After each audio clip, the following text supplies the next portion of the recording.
एक बच्चा जिसे उसके पेरेंट्स ने अनाथालय में छोड़ दिया कैसे बना दुनिया का सबसे शक्तिशाली राजा। उसके खिलाफ जिसने भी आवाज उठाने की कोशिश करी उसने उसके साथ साथ उसके साम्राज्य को भी तबाह कर दिया। तो ये कहानी शुरू होती है खून टपकती हुई तलवार से। फिर हमें एक किंग दिखाया जाता है। इस किंग का नाम होता है किंग ऑथर और वो किसी दूसरे देश के राजा से लड़ाई कर रहा होता है और वो अपनी तलवार घुसाकर उस राजा को मार देता है। फिर वो उसके शहर को तबाह करते हुए बड़ी शान से देख रहा होता है। इतना सब करने के बाद वो राजा अपने क्राउन और अपने स्वॉर्ड को देख रहा होता है और उसे देखते ही अपनी आखिरी सांस लेता है। फिर वो राजा हमें पानी के अंदर दिखाया जाता है और उसे एक आवाज आती है, तुम्हें दूसरा मौका दिया जाता है। और फिर किंग ऑथर की आंखें खुलती है और वो अपने सामने एक औरत और एक आदमी को देखता है। ये दोनों कौन है और मैं कहाँ हूँ? और वो दोनों बातें कर रहे होते हैं। हे, इसकी आंखें तो एकदम तुम्हारी तरह है और इसके बाल एकदम तुम पे गए और इसका चेहरा कितना प्यारा है ये तो। और किंग ऑथर बोलता है कि क्या ये मेरे पेरेंट्स है? और किंग ऑथर को जल्दी ही रियलाइज हो जाता है कि उसका दोबारा से जन्म हुआ है। और अब पूरी दुनिया को काबू में रखने वाला किंग ऑथर अपनी ही बॉडी को काबू नहीं रख पा रहा था और पूरी दुनिया को पैरों के नीचे रखने वाला किंग अब खुद के ही पैर उठाकर अपनी छींचे साफ करवाता था। और एक दिन ऑथर देखता है उसके पिता मैजिक यूज कर रहे थे जो कि उस दुनिया से बहुत अलग था जिस दुनिया पर किंग ऑथर राज किया करता था। मैजिक यूज करते वक्त उसके पिता रेनोल्ड को चोट लग जाती है और ऑथर की मॉम एलिस अपने मैजिक से रेनोल्ड को ठीक कर देती है। दरअसल इस मैजिक को माना कहते हैं और माना क्या होता है इसके बारे में हमें थोड़ी देर में पता चल जाएगा। ऑथर को पता चलता है उसके पिता एक एडवेंचरर है और अपने दोस्तों के साथ बाहर एडवेंचरस चीजों के लिए जाते हैं। जब उसके पिता घर आते हैं ऑथर देखता है उनके पास एक हथियार है जिससे ऑथर को पता चलता है कि यहाँ पर वेपन कैरी करना लीगल है, जिससे हमें पता चलता है कि ये दुनिया कितनी खतरनाक है। लेकिन ऐसी खतरनाक दुनिया में ऑथर के लिए सबसे अच्छी बात है बिना फिक्र के सोना, क्योंकि किंग ऑथर की पिछली जिंदगी में सोने का मतलब था असैसिन द्वारा मारे जाना। और ऑथर अब बड़ा हो रहा था और उसकी उस दुनिया को जानने की इच्छा भी काफी ज्यादा बढ़ रही थी। एक दिन वो सोने का नाटक करके किसी निंजा बेबी की तरह बेड से उतरकर लाइब्रेरी आ गया। फाइनली मैं यहाँ आ गया, अब मुझे उस दुनिया के बारे में कुछ हद तक जानकारी मिल जाएगी। और वो फिर बुक खोलकर पढ़ने लगता है। जिस कॉन्टिनेंट में मैं रहता हूँ वो 3 किंगडम्स में डिवाइडेड है। पहला है दारफ किंगडम, दूसरा है एलनोइक किंगडम, तीसरा है स्पाइन किंगडम जहाँ मैं रहता हूँ और यह किंगडम इन सबसे स्ट्रॉन्ग है। और किंग ऑथर को पता चलता है ये भी कुछ उसके नेशन जैसा ही है, लेकिन बस फर्क इतना है यहाँ पर राजा पीढ़ियों से बनते हैं, मींस नेपोटिज्म जैसे कि इंडिया में होता है। लेकिन किंग ऑथर ने वो किंगडम खुद बसाया था। और वो फिर दूसरी किताब निकालता है और उसके अंदर वो पढ़ता है इस मैजिकल पावर को माना कहते हैं और ये बस पीढ़ी दर पीढ़ी ही मिलती है और 100 लोगों में से बस एक में ही ये माना पावर होती है। ये माना पावर 2 तरह की होती है, पहली है ऑग्यूमेंटिंग और दूसरी है कंजूरिंग। ऑग्यूमेंटिंग माना यूजर को फिजिकली बहुत ज्यादा स्ट्रॉन्ग बना देती है और स्ट्रेंथ और उसकी स्पीड काफी ज्यादा इंक्रीज कर देती है। और दूसरी है कंजूरिंग। कंजूरिंग माना को फिजिकल फॉर्म में निकाला जा सकता है जिससे कि यूजर अपने आसपास की चीजों को कंट्रोल कर सकते हैं। लेकिन मॉम ने जो उस वक्त यूज करा था वो तो इन दोनों से काफी अलग था। और इससे हमें पता चलता है कि ऑथर की मॉम एलिस के पास एक अलग प्रकार की माना पावर है जिसे हीलिंग माना कहते हैं। और वो पढ़ता है माना को अपने सेंटर ऑफ कोर जिसे माना कोर भी कहते हैं में फोकस करके यूज किया जाता है। और किंग ऑथर सोचता है ये तो कुछ ऐसा ही है जैसा कि मैं अपनी पिछली लाइफ में यूज किया करता था, मुझे बस मेरे अंदर की सेंटर ऑफ कोर की पावर को यूज करना होगा। और फिर ऑथर ऐसा करने की ट्राई करता है और अपने माना कोर पर फोकस करने लगता है और वो कुछ हद तक ऐसा करने में सफल भी हो जाता है, लेकिन तभी उसकी मॉम आकर उसे उठा ले जाती है। और फिर हम कुछ दिन बाद का सीन देखते हैं जहाँ उसके फादर रेनोल्ड उसे लकड़ी की स्वॉर्ड चलाना सिखा रहे होते हैं। तभी ऑथर की मॉम एलिस आ जाती है और एलिस बड़े गुस्से में होती है। हे भगवान, तुम ये मेरे बच्चे को क्या सिखा रहे हो? अब ये चलना भी नहीं सीखा, जाओ तुम्हें आज का खाना नहीं मिलेगा। और काफी ज्यादा रेनोल्ड को डांटने लग जाती है और ये देखकर किंग ऑथर समझ जाता है कि घर का असली बॉस कौन है। और ऑथर की मॉम उसे कई बार घुमाने के लिए बाहर लेकर जाया करती जिससे कि उसे इस दुनिया के बारे में पता चलता। वो वहाँ के हथियार देखता जिससे कि ऑथर को इस नेशन की पावर का पता चलता। कुछ ऐसे चमकने वाले पत्थर जो कि उसकी दुनिया में एग्जिस्ट नहीं करते थे और सबसे ज्यादा पसंद आता उसे वहाँ का जादू। लेकिन किंग ऑथर को जो इस दुनिया में सबसे नई चीज मिली वो थी उसकी फैमिली, क्योंकि पिछले लाइफ में वो बिल्कुल अकेला था और अनाथ आश्रम में बस इंतजार करता कि एक दिन उसकी फैमिली आएगी। लेकिन इस दुनिया में उसके पास फैमिली थी जो कि उसके साथ रहती थी। और उसकी मॉम उसको सुलाते हुए कहती है, क्या तुम जानते हो मुझे सबसे ज्यादा खुशी तब हुई थी जब तुम अपने बेड से उतरकर बुक पढ़ने के लिए गए थे। और जब तुम नई चीजों को देखते हो तो तुम्हारी आंखों में एक चमक आती है, ये देखकर मुझे बहुत ज्यादा खुशी होती है। तुम बिल्कुल अपने पापा पर गए हो, लेकिन एक दिन तुम भी हमें छोड़कर ये दुनिया देखने के लिए चले जाओगे।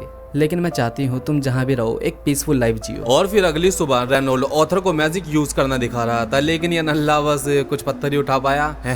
देखी तुमने मेरी पावर, इससे ज्यादा पत्थर तो मैं अपने हाथों से उठा लूंगा। और फिर रेनोल्ड एक पत्ते को बड़े शानदार तरीके से पंच करके किक करता है। ये देखकर ऑथर शॉक हो जाता है। इससे ऑथर को पता चलता है कि उसके फादर रेनोल्ड एक एग्यूनेटर है जो कि एग्यूमेंटिक मानव को यूज कर सकते हैं। और ये खेल देखने के बाद एलिस ऑथर को सुलाने के लिए लेकर जाती है, लेकिन ऑथर बुक पढ़ने की जिद करता है, लेकिन एलिस मना करती है। फिर ऑथर अपनी प्यारी प्यारी नजरों से अपनी मॉम को इमोशनल करता है और उसकी मॉम मान जाती है। फिर ऑथर बुक पढ़ के अपने माना कोर पर फोकस करने लगता है और कुछ टाइम बाद फोकस करने के बाद वो माना कोर को एक्टिव कर लेता है और तभी उसका माना कोर धीरे धीरे बड़ा होने लगता है और बहुत बड़ा धमाका हो जाता है। रेनोल्ड एलिस को धमाके से बचाते वक्त घायल हो जाता है। क्या तुम ठीक हो? ऑथर अंदर ही है। और फिर वो अंदर जाकर देखते हैं और वो नजारा देखकर वो दोनों हैरान हो जाते हैं। ऑथर हवा में अपने माना कोर पर फोकस किए हुए था और फिर वो बहुत मैच्योर तरीके से नीचे आता है और जैसे ही वो नीचे उतरता है उसके ऊपर की छत टूटकर गिर जाती है और ऑथर को लगता है कि भाई ये अब तो नहीं बचने का, मैं अब तो गया। लेकिन एलिस और रेनोल्ड आकर उसे बचा लेते हैं। एलिस ऑथर को पकड़कर रोने लग जाती है,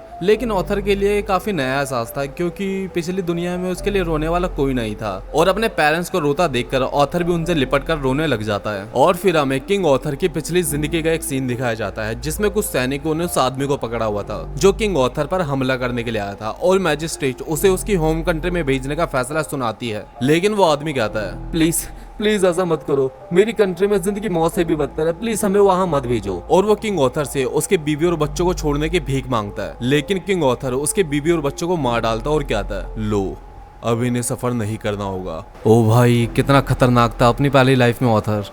और वो आदमी बेसहाय होकर किंग ऑथर से शुक्रिया अदा करता है। और अब हम प्रेजेंट का सीन देखते हैं। रेनोल्ड ऑथर के लिए अपने जैसे ही सेम ग्लव्स लाया होता है, लेकिन ऑथर को उसमें कोई इंटरेस्ट नहीं आता और अपनी लकड़ी के सॉर्ड उठा लेता है। ये देखकर बेचारे रेनोल्ड का चेहरा बन जाता है और फिर रेनोल्ड भी लकड़ी के सॉर्ड उठा लेता है और ऑथर से फाइट करने लगता है। ऑथर अटैक करता है, लेकिन रेनोल्ड उसके सारे के सारे अटैक को डॉच कर लेता है। और फिर रेनोल्ड कहता है, हे ये देखो, और रेनोल्ड अपनी सॉर्ड में माना पावर लेकर आ जाता है। और फिर ऑथर भी एक ही ट्राई में अपने सॉर्ड के अंदर माना पावर ले आता है। ये देखकर रेनोल्ड हैरान हो जाता है और ऑथर एक ही अटैक से उसकी स्टिक के 2 टुकड़े कर देता है। और इसके बाद में वो एलिस से बात कर रहा होता है। एलिस, हमारे ऑथर को एक प्रॉपर ट्रेनिंग की जरूरत है। अब हमें लगता है कि हमें इसके लिए एक सर्टिफाइड टीचर हायर करना होगा। तो तुम कहना चाहते हो तुम ऑथर को ट्रेनिंग नहीं दोगे?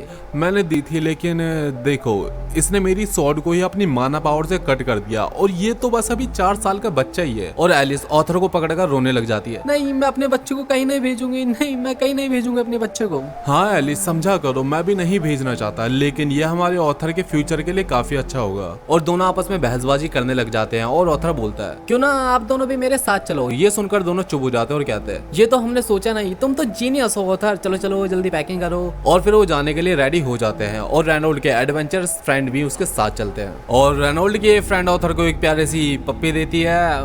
मुझे नहीं पता यार मैं ये सीन क्यों दिखा रहा हूँ, बट छोड़ो। और सफर करते वक्त ऑथर देखता है ये दुनिया उसकी दुनिया से बहुत अलग है। यहाँ लोग घोड़ा गाड़ी का इस्तेमाल करते हैं सफर में, लेकिन किंग ऑथर के किंगडम में वो एडवांस प्लेन जेट का यूज करते थे यहाँ वहाँ जाने के लिए। और फिर वो लोग एक जगह पर आराम करने के लिए बैठते हैं, लेकिन कुछ भेड़िए उन पर हमला कर देते हैं। लेकिन रेनोल्ड और उसके फ्रेंड अपने माना पावर का यूज करके आसानी से उन भेड़ियों को हरा देते हैं। और फिर नाइट में वो सब डिनर कर रहे होते हैं, लेकिन एलिस नोटिस करती है रेनोल्ड के हाथ पर चोट लगी होती है, जिसका रेनोल्ड को भी नहीं पता होता। और फिर एलिस उसे अपने हीलिंग मैजिक से ठीक करने के लिए जाती है और सब लोग घेरा लगाकर खड़े हो जाते हैं ताकि उन्हें कोई देख ना ले। दरअसल हीलिंग मैजिक यूजर बहुत ज्यादा रेयर होते हैं और आसान टारगेट भी होते हैं, इसलिए हीलिंग मैजिक यूजर दुनिया से छुप कर रहते हैं। और यही रीजन था एलिस और रेनोल्ड जंगल में रहते थे। और तभी ये बंदा जिसका नाम एडम होता है कहता है, रेनोल्ड यार मैं सोने जाने से पहले थोड़ा रिलैक्स करना चाहता हूँ, क्या मैं ऑथर को अपने साथ लेकर जा सकता हूँ? और फिर हम देखते हैं एडम अपना भाला पकड़कर ऑथर से फाइट करने के लिए रेडी हो रहा होता है। ऑथर को ये देखकर थोड़ा अजीब लगता है, लेकिन वो भी फाइट के लिए रेडी हो जाता है और दोनों अपने हथियारों में माना पावर लेकर आते हैं। लेकिन हम देखते हैं ऑथर अपने पैरों में भी माना पावर यूज करता है। ये देखकर एडम बहुत ज्यादा शॉक हो जाता है। ऑथर बहुत तेजी से एडम के पास आता है और एडम का अटैक डॉच कर देता है, लेकिन एडम अपनी माना पावर बढ़ाकर ऑथर को दूर फेंक देता है। लेकिन ऑथर हवा में रुककर नीचे आ जाता है और ये देखकर सभी लोग एडम को डांटने लगते हैं। अबे ओए तेरे को दिखाई नहीं दे रहा, छोटा बच्चा है वो, अगर इतने लड़ने का शौक है आजा मुझसे भिड़ ले, आजा भिड़ लेना मेरे से। और एडम कहता है, अरे भाई देखो तो उस बच्चे का पावर लेवल कितना है, वो तो एक लिटिल मॉन्स्टर है। और फिर ये लड़की जिसका नाम जैस्मिन फ्लेम्स वर्थ होता है ऑथर के पास आकर कहती है, तुमने वो मूव कैसे किया, मुझे भी वो मूव सिखाओ। और ऑथर उसकी आंखों में देखकर समझ जाता है कि भाई ये लड़की पीछा नहीं छोड़ेगी, बड़ी जिद्दी है, और ऑथर मान जाता है। और फिर अगले दिन ऑथर नई नई चीजें सीखता है, लेकिन अब सिखाने की बारी उसकी थी और वो जैस्मिन को एक ही बार वो मूव सिखाता है और जैस्मिन भी एक ही बार में वो मूव सीख जाती है। और अगले दिन जैस्मिन ऑथर को एक गिफ्ट देती है वो मूव सिखाने के लिए। और जैस्मिन कहती है इसके अंदर एक स्ट्रिंग है और वो बहुत ज्यादा मजबूत है। तभी एडम जाने के लिए आवाज लगाता है, लेकिन ऑथर देखता है उसकी मॉम को कुछ हो रहा होता है। मॉम क्या हुआ, क्या आप ठीक हो? हाँ मैं ठीक हूँ एकदम। लेकिन ऑथर को यकीन था कि कुछ तो हुआ है और वो फिर अपनी मॉम के साथ घोड़ा गाड़ी में बैठ जाता है और वो फिर कुछ दूर चलते हैं, लेकिन तभी उन पर तीरों का हमला हो जाता है और वो देखते हैं कुछ डाकुओं ने उनके ऊपर हमला कर दिया। और उनका लीडर कहता है बच्चों और औरतों को कुछ नहीं होना चाहिए। और फिर डाकू उन पर हमला कर देते हैं। बेटा तुम डरो मत, मैं तुम्हारे साथ हूँ। ओके मम्मा। और रेनोल्ड और उसके फ्रेंड्स अपनी माना पावर का यूज करके उन डाकुओं से लड़ने लगते हैं। अपने तीरों, भालों और हथियारों में माना पावर ले आते हैं और फाइटिंग करते हैं। सिंगल स्टैंड में तो उन डाकुओं से जीत जाते हैं, लेकिन डाकुओं की संख्या इतनी ज्यादा थी कि उसके सामने कमजोर पड़ रहे थे और रेनोल्ड अपनी गाड़ी से आकर टकराकर घायल हो जाता है। रेनोल्ड क्या तुम ठीक हो? वहीं रुको, मैं एकदम ठीक हूँ, बस छोटा सा स्क्रैच है। और वो ऑथर को अपनी मॉम को वहां से लेके जाने के लिए कहता है। नहीं मैं नहीं लेके जाऊंगा, मैं आपको अकेले छोड़ के कहीं नहीं जाऊंगा, मैं भी आपके साथ फाइट करूंगा, मेरे अंदर भी पावर है। तो इस पावर का यूज अपनी मॉम को बचाने के लिए करो, क्योंकि तुम्हारी मॉम के पेट में तुम्हारा छोटा भाई या बहन है। और ऑथर का अब रियलाइज होता है कि उसकी मॉम की तबीयत खराब क्यों थी। जाओ बड़े भाई, अब सब तुम पर है। और वो अपनी मॉम को वहां से लेकर भागने लगता है और भागते भागते किंग ऑथर सोचता है मैंने जिंदगी में लाखों जानें ली है, लेकिन ये पहली बार होगा कि मैं अपनी जान बचाकर भाग रहा हूँ। और तभी एक बंदा ऊपर से ऑथर और उसकी मॉम के ऊपर कंजूरिंग माना का हमला कर देता है। लेकिन ऑथर अपनी मॉम को बचाते वक्त हमला अपने ऊपर ले लेता है, लेकिन वो इतने आसानी से उस हमला करने वालों को जाने कहाँ देने वाला था। वो अपने चाकू की स्ट्रिंग उसके पैर में फंसा कर उसे खाई में गिरा देता है और ऑथर गिरते वक्त सोचता है कितनी अजीब फीलिंग है, मैं मरने वाला हूँ, फिर भी मेरे दिल में एक सुकून सा है। शायद मुझे अब समझ आया ये सुकून क्या होता है। ये सुकून होता है अपनी फैमिली के प्रोटेक्ट करने का सुकून।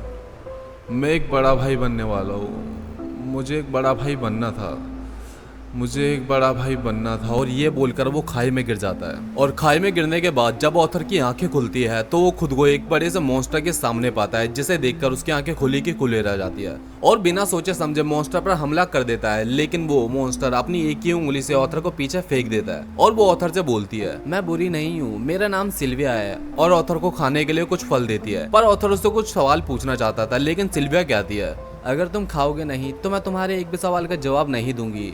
और ये सुनते ही ऑथर धड़ाधड़ फल खाने लगता है।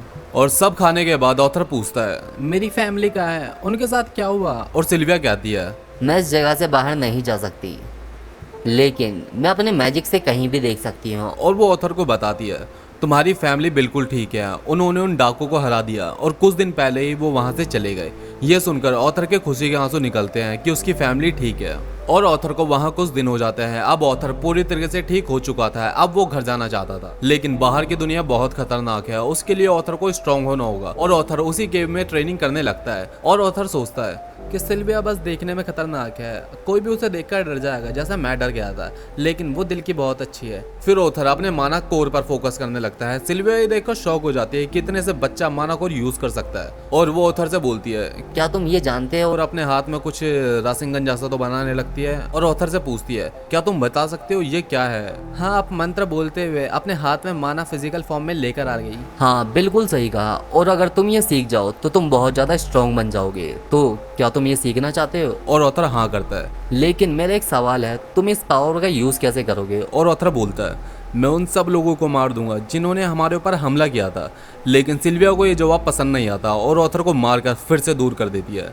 मैं एक ऐसे इंसान को कभी स्ट्रांग नहीं बना सकती जो लोगों को मारे। और ऑथर बोलता है लेकिन इसमें गलत क्या है, अपने एनिमीज को मारना तो नेचुरल है ना। और किंग ऑथर याद करता है पिछली लाइफ में मैं सारे एनिमीज को मारकर ही तो स्ट्रॉन्गेस्ट किंग बना था। और सिल्विया ऑथर के सर पर अपनी एक उंगली रखकर बोलती है या तो मैं तुम्हारे सर को प्यार से सहला सकती हूँ या फिर तुम्हारे सर के टुकड़े कर सकती हूँ। तुम चूज करो कि क्या करना है। ऑफ कोर्स पहले वाले ही चूज करना है। हाँ, मैं भी तुम्हें यही समझाना चाहती हूँ। गुस्सा और बदला इस दुनिया में अशांति लाएगा। मैं नहीं चाहती कि तुम भी ऐसे बनो। और फिर वो ऑथर से दोबारा से यही सवाल पूछती है कि अब बताओ तुम इस पावर का यूज कैसे करोगे? और ऑथर अपनी फैमिली के साथ बिताए अच्छे मोमेंट्स को याद करता और कहता है मैं इस पावर का यूज अपनी फैमिली को प्रोटेक्ट करने के लिए करूंगा। और सेल्विया को ये जवाब पसंद आता है। फिर हम देखते हैं सेल्विया जैसे ही एक मॉन्स्टर सेल्विया को ढूंढते हुए उसके पास आ रहा होता है। फिर हमें किंग ऑथर की पिछली जिंदगी का एक सीन दिखाया जाता है जिससे हमें पता चलता है किंग ऑथर बस नाम का ही किंग था। सारे फैसले तो काउंसिल लिया करती थी और किंग ऑथर को बस एज अ वेपन यूज किया जाता था। फिर हम प्रेजेंट में देखते हैं जहाँ ऑथर माना कोर को कंट्रोल करना सीख रहा होता है और वो याद करता है पिछली लाइफ में वो बस कोर को कंट्रोल करके बड़े बड़े दुश्मनों को हरा देता था। अब भी उसे बस वैसा ही करना है, उसे बस अपने कोर पर फोकस करना है और थोड़ा फोकस करने के बाद फाइनली वो ऐसा करने में सफल हो जाता है। और सेल्विया ये देखकर बहुत खुश होती है लेकिन ऑथर को हिट करके पत्थरों के बीच में छुपा देती है और ऑथर को बाहर आने के लिए मना करती है। ऑथर पत्थरों के बीच में से देखता है और वो वही दूसरा मॉन्स्टर था जिसे हमने कुछ टाइम पहले देखा था। मैं सरप्राइज हूँ, तुमने ये जगह कैसे ढूंढी? तुम्हारी छाती से निकल रहे ब्लड की स्मेल से। और वो सेल्विया को अपने साथ चलने के लिए बोलता है लेकिन सेल्विया मना कर देती है और फिर वो सेल्विया पर खतरनाक अटैक कर देता है। ऑथर बाहर आने की कोशिश करता है लेकिन सेल्विया मना करती है। तुम फिक्र मत करो, तुम वहीं छुपे रहो। और सेल्विया अपनी असली फॉर्म में आ जाती है जो कि एक व्हाइट ड्रैगन की होती है। इस फॉर्म में सेल्विया और भी ज्यादा स्ट्रांग हो जाती है और मॉन्स्टर पर अपनी फुल पावर से अटैक करती है। तुम पागल हो गई हो सेल्विया, अगर तुम इतनी पावर का यूज करोगी तो बच नहीं पाओगी। मुझे कोई गम नहीं, मैंने एक हैप्पी लाइफ जी ली है। और फिर वो मॉन्स्टर काफी सारे अटैक करने लगता है और अब सेल्विया देखती है अब अटैक्स ऑथर की तरफ जाने लगते हैं। सेल्विया अपनी पावर का यूज करके टाइम रोक देती है ऑथर, मैं ज्यादा देर तक नहीं कर सकती। और वो ऑथर के लिए एक पोर्टल खोल देती है लेकिन कम पावर होने की वजह से पोर्टल ऑथर को घर तक नहीं पहुंचा सकता। और सेल्विया कहती है मैं तुम्हें पहले भी भेज सकती थी लेकिन मुझे तुम्हारे साथ रहना पसंद था और अब देखो तुम मेरी वजह से खतरे में आ गए। और ऑथर इमोशनल होकर बोलता है मुझे फर्क नहीं पड़ता, आप मेरी फैमिली की तरह थी, आपने मेरी माँ की तरह मेरा ख्याल रखा। और सेल्विया कहती है लेकिन तुम्हारी तो एक माँ पहले से ही है। तो आप मेरी ग्रैंड मदर हुई। और ये सुनकर सेल्विया इमोशनल हो जाती है और ऑथर को दोबारा से ग्रैंड मदर बुलाने के लिए कहती है और ऑथर स्माइल के साथ कहता है ग्रैंड मदर। और फिर सेल्विया ऑथर के हाथों में अपने बिल की कोटिंग कर देती है। ये क्या है? तुम्हें वक्त आने पे पता चल जाएगा। और फिर वो पोर्टल से ऑथर को भेज देती है। ऑथर सेल्विया की मदद के लिए वापस आने की कोशिश करता है लेकिन पोर्टल बंद हो जाता है। फिर टाइम दोबारा से शुरू हो जाता है और वो मॉन्स्टर सेल्विया के ऊपर एक खतरनाक अटैक करता है जिससे कि सेल्विया नीचे गिर जाती है। और फिर जब मॉन्स्टर सेल्विया के पास आता है सेल्विया अपने पूरी पावर से उसके ऊपर अटैक करती है जिसकी आवाज इतनी तेज होती है कि ऑथर को भी सुनाई देती है। और पोर्टल से जाते वक्त ऑथर को सेल्विया की आवाज आती है ऑथर, उसे याद रखना जो मैंने तुम्हें सिखाया था। हाँ, मैं हमेशा याद रखूंगा। ये दुनिया दर्द से भरी हुई है, तुम्हें इस दुनिया को चेंज करना होगा। लेकिन ग्रैंड मदर, मैं ये अकेला कैसे करूंगा? लेकिन तुम्हें कौन सा ये एक बार में करना है, और वैसे भी तुमने पहले भी दुनिया पर राज किया है, किंग ग्रे। और अपनी पिछली जिंदगी का असली नाम सुनकर ऑथर हैरान हो जाता है। आखिर आप कौन हो? तो गाइस आगे की कहानी और भी ज्यादा इंटरेस्टिंग होने वाली है तो आगे के पार्ट को बिल्कुल मिस मत करना और चैनल को सब्सक्राइब कर लीजिए।